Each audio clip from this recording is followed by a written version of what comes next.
Guys,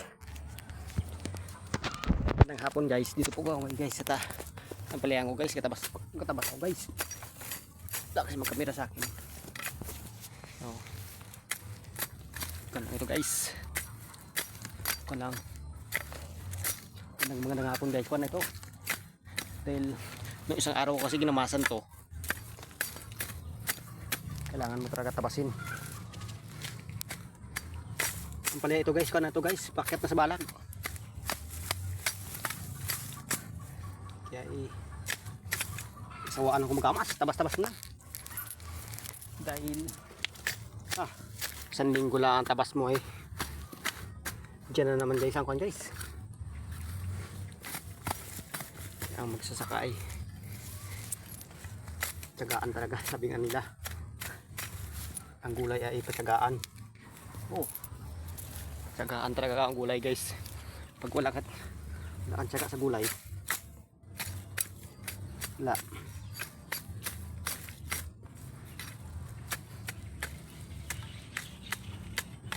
Mahan. Ang tulad nyo pala ako sa balagyan guys. Sabay-sabay guys dahil ito ang ampalaya ko kasi ito guys. Uy, nabansot ito guys. Ganito to na bansot.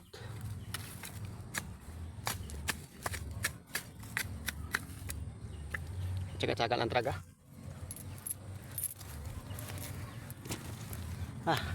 Paggamas ng gamas lang. 3 araw, 4 araw lang guys. Diyan na ang damo. Item, nandiyan ka na naman mangyan.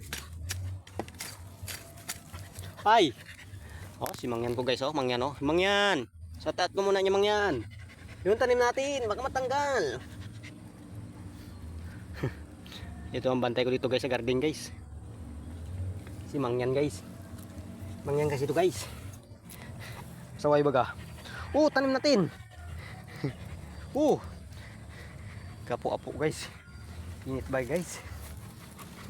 Init. Ay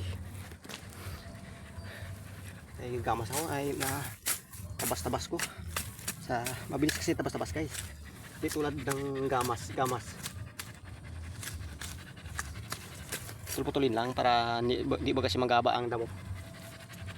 Nagpapo yung mangyan ko guys. Anong bantay dito sa garden. Lusot ka naman, pilit ka na naman mangyan. Parang lusot sa lambat-lambat ng kuan ko guys. Ang palaya dahil kasi ang palaya ko ay kupal na dahil di naman ako nagpruning sa baba. Saga lang talaga guys. May sabi nila may nilaga. Hanggang dito na lang guys video ko guys. Salamat. Paki-share na rin guys. Paki-kuha na lang para maraming manonood. Putol. Pampalaya natin maputol. Pagbulan ka talaga.